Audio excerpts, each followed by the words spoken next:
I mean, watching your sausage get made will always ruin your enjoyment of the sausage, but that's okay. We need to figure out how, that's what we're here for.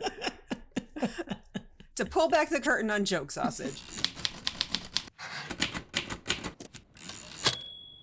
My name is Emily Flake. I am a cartoonist for The New Yorker, a writer, a performer, an illustrator, teacher, friend to mankind, wife, mother, cat owner. What comes first? Is it the image? Is it the caption? Like, I'm just sort of curious about how a cartoon starts to get born, what it looks like in its nascent stage. For me personally, I am always a write first person. Words first, and then the art kind of, trailing behind.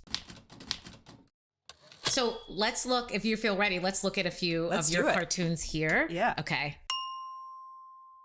So they're sitting at a desk. This sort of, cartoonishly Tony, older rich guy is saying, "Why, Jameson, does this mean that Musk character will own all of my quips and retorts?" This was when Elon Musk was like in the news for possibly buying Twitter. So the better sense I have of who's going to be saying what, the easier it is to make words in their voice. The person that I've drawn wouldn't say like this Musk guy, he is formal in a way that that informs his language.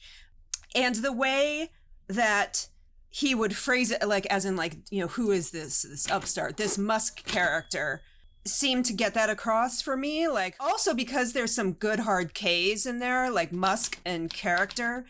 Even when you're reading it, I think percussive sounds, they just have a little bit more decisiveness, a little bit more punch. They make the caption tighter and land harder. That's one of the reasons so many curse words are so satisfying to say, because they have like strong consonants. Quips and retorts was another sort of rhythmic choice, like, because it wouldn't be words, it wouldn't be sayings or thoughts. Like quips and retorts kind of sounds like something that could be a New Yorker column.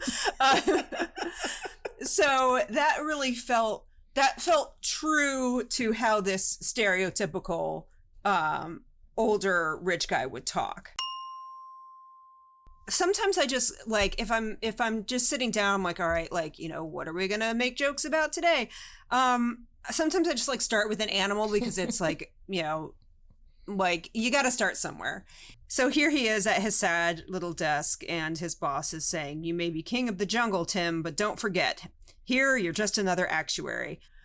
I think this is where we can get into like specifics being funnier than the generic.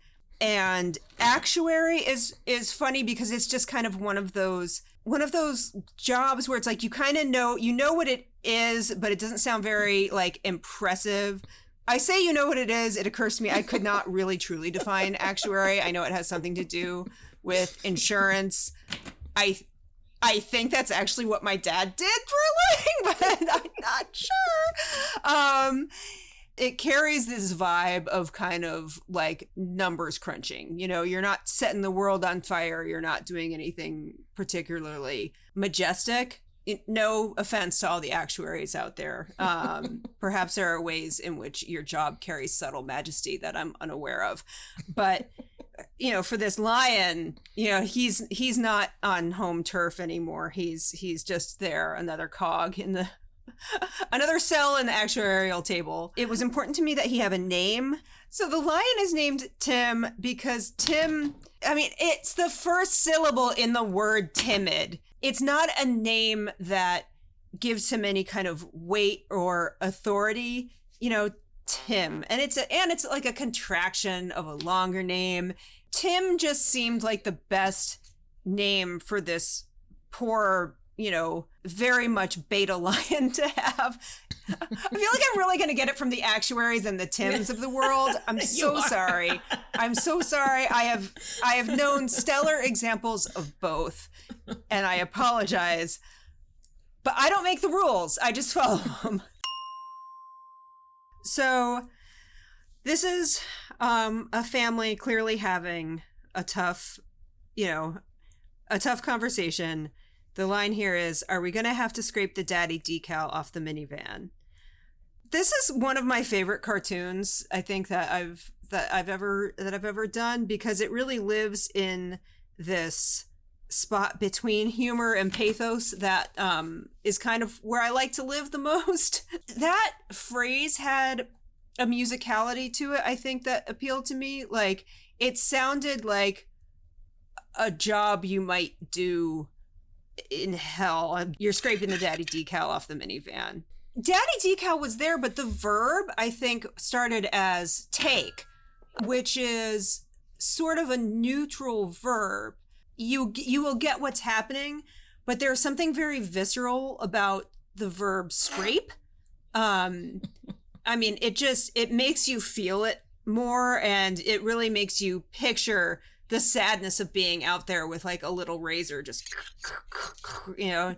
Take was way, way, way too neutral. Remove too neutral. Like, it needed to be, you needed to feel it. So scrape was definitely the choice there. And daddy, obviously, versus like father or something like that. I tried to get as much sort of like a visceral emotional connection into that caption as possible, because I wanted to make you sad.